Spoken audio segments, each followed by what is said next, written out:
Hello everybody, I'm Brian Yeager, the Superintendent of the Monticello Community School District, and I'm doing this short video today for all of our parents to keep you in the loop of things going on in the Monticello Community School District. Now, the first thing I want to talk about today is our SIAC committee, which just met for the first time this week.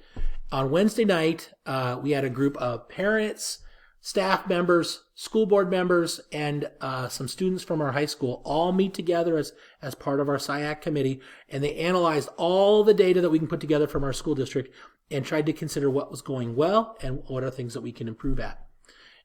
You probably remember we just sent out a needs assessment recently, and that was had about 158 respondents from our parents.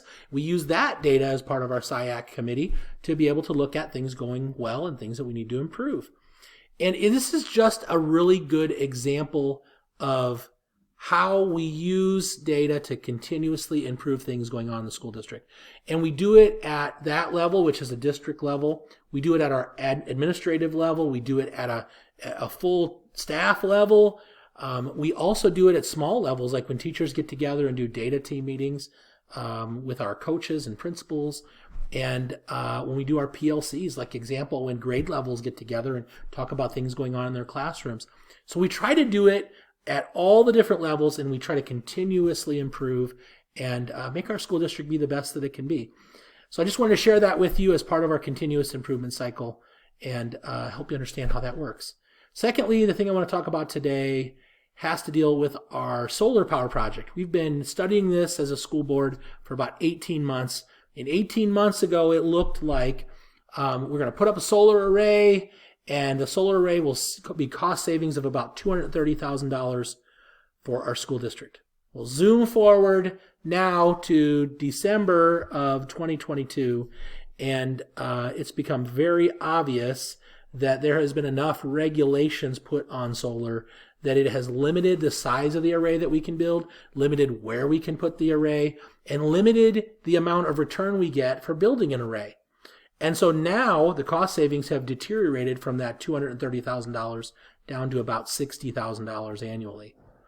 And so unless there are some changes to the regulations through the state legislature and the governor, it's really not a great idea to invest $1.5 million for a $60,000 savings each year. So we are going to walk away from this solar project at this point. And, with the $1.5 million invested right now in our school district, we make about $45,000 annually off that investment without building a solar array.